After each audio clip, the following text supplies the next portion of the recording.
जो बात मैं पिछले कई वर्षों से कह रहा था, आज वो अखबार में भी निकला हुआ है। उत्तर प्रदेश के बलरामपुर जिले में जो नेपाल का बॉर्डर है, वहाँ अवैध प्लॉटिंग हो रही है और वहाँ पे मुस्लिम कम्युनिटी के लिए वहाँ प्लाट खरीद रहे हैं, वहाँ घर बनवा रहे हैं। उत्तर प्रदेश की घटना है, निकल गई, अखबारों में भी आ गया। बाकी बिहार में भी अवैध प्लॉटिंग हो रही है, त्रिपुरा के बॉर्डर पे भी अवैध प्लॉटिंग हो रही है, असम के बॉर्डर पे भी अवैध प्लॉटिंग हो रही है, बंगाल के बॉर्डर पे भी अवैध प्लॉटिंग हो रही है, पंजाब के बॉर्डर पे भी अवैध प्लॉटिंग हो रही है, गुजरात, राजस्थान, महाराष्ट्र के बॉर्डर पे भी अवैध प्लॉटिंग हो रही है। और बड़े प्लान्ड वे में किसानों की ज़मीन को औने पौने दाम में खरीद के और वहाँ पे समुदाय विशेष वहाँ पे मकान बनवा रहा है।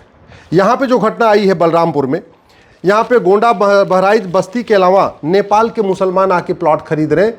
और कैसे खरीद रहे हैं? विदेशी वो फर्जी आधार बनवा के, फर्जी राशन कार्ड बनवा के, फर्जी ड्राइविंग लाइसेंस, फर्जी वोटर आईडी, फर्जी बर्थ सर्टिफिकेट बना के यहीं के नागरिक बन जा रहे हैं और फिर उस प्लॉट को खरीद रहे हैं। सबसे आश्चर्य की बात कि मुंबई के बहुत सारे लोगों ने आके बलरामपुर में, उत्तर प्रदेश का जो बलरामपुर बॉर्डर है, नेपाल का बॉर्डर, वहाँ मुंबई के लोग आके प्लॉट खरीद रहे हैं, अजमेर के लोग आके वहाँ प्लॉट खरीद रहे हैं। ये बड़े आश्चर्य करने की बात है कि मुंबई और अजमेर के लोग उत्तर प्रदेश के नेपाल बॉर्डर पे आके प्लॉट खरीद रहे हैं, वहाँ अपना घर बनवाएंगे। इसमें जो नाम आया है, ये सखावतुल्लाह का, फैजानुल हक, अब्दुल करीम, इरशाद खान, नफीस खान, सिराज अहमद, सगीर अहमद। इसमें कुछ प्रधान वहाँ के रह चुके हैं, कुछ प्रधान अभी प्रधान है, कुछ ग्राम पंचायत के सदस्य हैं। और इन लोगों ने सरकारी कर्मचारियों से मिली भगत करके किसानों की ज़मीन पे अवैध प्लॉटिंग किया है। जो रिपोर्ट आई है उसमें जो लेखपाल पटवारी है उसको भी लोग पैसा देते हैं और वो सारे डॉक्यूमेंट बना के दे रहा है। वहाँ के हवलदार थानेदार को भी पैसा दे के रखते हैं, इसलिए वो शांत बैठे हुए हैं। वहाँ तहसील का जो पेशकार है, तहसीलदार है, रजिस्ट्रार है, वो लोग इस पूरी ज़मीनों की रजिस्ट्री करते जा रहे हैं। भारत के पूरे भारत के बॉर्डर को बड़े प्लान्ड वे में वहाँ की डेमोग्राफी बदली जा रही है।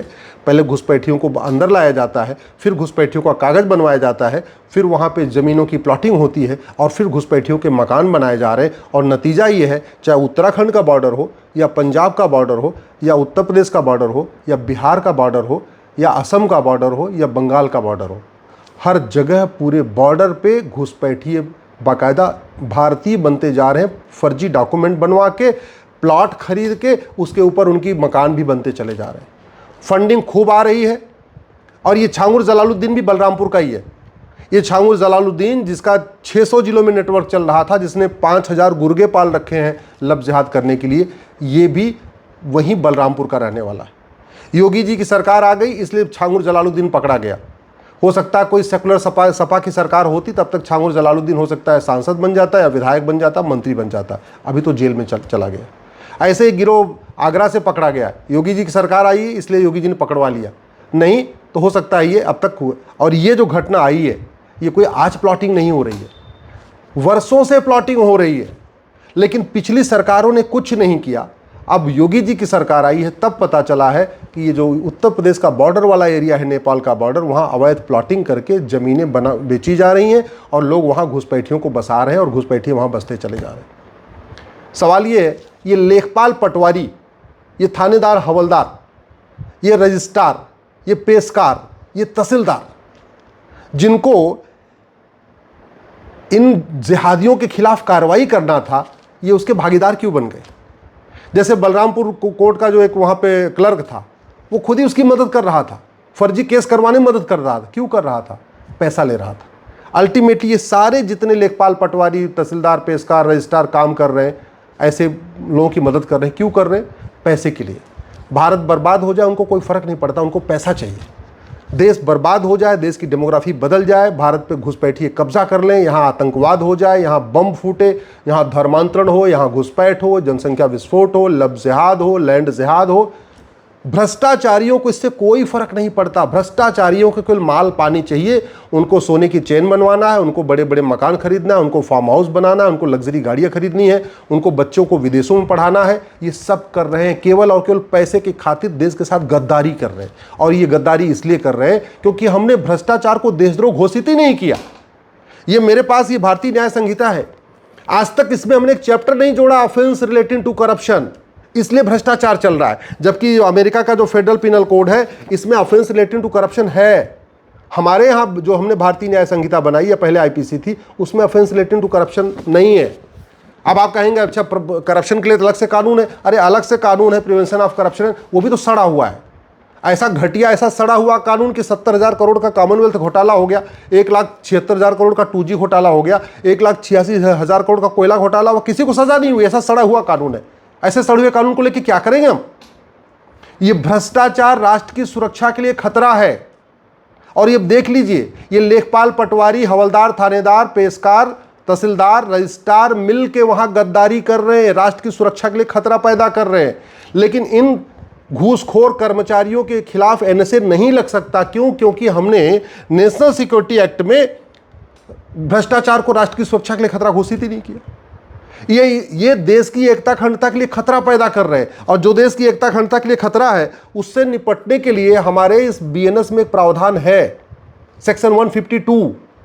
सेक्शन 152 कहता है कि जिससे हमारी संप्रभुता के लिए खतरा हो, हमारी एकता के लिए खतरा हो, अखंडता के लिए खतरा हो, उनके खिलाफ सेक्शन 152 लगेगा। लेकिन ये जो देशद्रोही, गद्दार, लेखपाल, पटवारी, कानूनगो, ये तहसीलदार, हवलदार, पेशकार, ये जो है रजिस्ट्रार, इनके खिलाफ 152 नहीं लगेगा। क्योंकि हमने धारा तो बना दिया 152, लेकिन उसमें लिखा ही नहीं कि भ्रष्टाचार हमारी राष्ट्र की एकता अखंडता के लिए खतरा है, हमारी संप्रभुता के लिए खतरा है। ये भ्रष्टाचार एक तरीके से वेजिंग वॉर है। इससे जो गद्दारों को मदद मिलती है। जासूसी क्यों करते हैं लोग? पैसे के लिए। गद्दारी क्यों करते हैं? पैसे के लिए। ये इनडायरेक्ट वॉर है हमारे देश के खिलाफ। और विदेशों से पैसा आता है जासूसों को, गद्दारों को। ये लेखपाल, पटवारी, पेशकार जो काम कर रहे थे, जो यहाँ पे कॉलोनी बसा रहे थे, इनको विदेशों से फंडिंग हो रही थी। अभी अपने बंगाल के बॉर्डर पे एक बीएसएफ का कमांडेंट पकड़ा, उसके घर से 22 करोड़ मिला। कहां से आया था पैसा? बाहर से, हवाला के जरिए आया था। किस लिए आया था? घुसपैठियों को बसाने के लिए। तो घुसपैठियों को बसाने के लिए भी पैसा आ रहा है विदेशों से, घुसपैठियों का डॉक्यूमेंट बनवाने के लिए भी पैसा आ रहा है विदेशों से, घुसपैठियों को प्लॉट दिलवाने के लिए भी पैसा आ रहा है विदेशों से, घुसपैठियों के नाम पर जमीनों की रजिस्ट्री हो जाए उसके लिए भी पैसा आ रहा है विदेशों से। और इसके बावजूद न भ्रष्टाचार को हमने राज्य की सुरक्षा के लिए खतरा घोषित किया, न भ्रष्टाचारियों पे एनएसए लगता है, न भ्रष्टाचारियों पे यूएपीए लगता है, न भ्रष्टाचारियों पे देशद्रोह की धारा लगती है, न भ्रष्टाचारियों पे गैंगस्टर एक्ट लगता है, न भ्रष्टाचारियों पर ऑर्गेनाइज क्राइम की धारा लगती है। जब लगती नहीं है तो पैसा उनको मिल रहा है, वो सब कुछ कर रहे हैं। वो छांगुर जलालुद्दीन की मदद कर रहे हैं, वो आतंकवादियों की मदद करते हैं, पैसा उनको मिल जाता है घूसखोर कर्मचारियों को, तो ये आतंकवादियों की मदद करते हैं, अलगाववादियों की मदद करते हैं, नक्सलियों की मदद करते हैं, जिहादियों की मदद करते हैं, धर्मांतरण कराने वाले मिशनरियों की मदद करते हैं, सबकी मदद करते हैं। जो उनको कार्रवाई करनी चाहिए कार्रवाई नहीं करते। पैसा मिल जाता है, झूठ फर्जी जांच कर देते हैं, जांच कमजोर कर देते हैं, बाद में सबूत के अभाव में छूट जाते हैं। यह हालत हो गई। पैसा मिल जाता है, जो लोग गवाही देने आते हैं उनको भी धमकाते हैं। यह हालत चल रही है भारत में। क्यों? क्योंकि भ्रष्टाचार को हमने जघन्य अपराध घोषित नहीं किया। मैं माननीय प्रधानमंत्री से निवेदन कर रहा हूं, भारत की 50% समस्याओं का मूल कारण भ्रष्टाचार है। भारत बर्बाद हो जाएगा अगर ये भ्रष्टाचार खत्म नहीं हुआ। और भ्रष्टाचार लाइलाज समस्या नहीं है। सिंगापुर में 0 भ्रष्टाचार है, जापान में 0 भ्रष्टाचार है। हमारे यहाँ भ्रष्टाचार रत्ती भर कम नहीं हुआ है जमीन पे। थाना आज भी दलाली का अड्डा बना हुआ है, क्योंकि हमने भ्रष्टाचारियों को फांसी देने के लिए कानून नहीं बनाया। तहसील में आज भी ये जो अवैध प्लॉटिंग चल रही, कैसे चल रही? तहसील से प्लॉटिंग हो रही, तहसील से रजिस्ट्री हो रही। क्यों हो रही है? क्योंकि फर्जी डॉक्यूमेंट बनाना और बनवाना अपराध नहीं है, और फर्जी रजिस्ट्री करना अपराध नहीं है। तो किसानों की जमीन पे फर्जी लोगों को, जो भारत के नहीं है, उनको भी प्लॉट बिक रहा है। ये जानते हैं, वो लेखपाल भी जानता है, पटवारी भी जानता है, तहसीलदार भी जानता है, पेशकार भी जानता है, वहाँ का क्लर्क भी जानता है, वहाँ का रजिस्ट्रार भी जानता है। सब जानते हैं कि जो ये रजिस्ट्री हो रही फर्जी हो रही है, लेकिन उनका मुंह बंद कर दिया जाता है उनको पैसा देके। इसलिए मैं कह रहा हूँ, भ्रष्टाचारियों की 100% संपत्ति जब्त करने, नागरिकता खत्म करने, और साल भर के अंदर इनको फांसी देने के लिए कानून बनाइए। साल भर के अंदर फांसी तभी होगी जब झूठ बोलना गंभीर अपराध होगा, और झूठ पकड़ने के लिए नार्को पॉलीग्राफ ब्रेन मैपिंग कानून होगा। अगर ये हमने नहीं किया तो चलिए, उत्तर प्रदेश में घटना पकड़ में आ गई, बंगाल की घटना कभी पकड़ में नहीं आएगी, बाकी राज्यों की घटना पकड़ में नहीं आएगी। और सच्चाई है, प्लॉटिंग हर जगह हो रही है।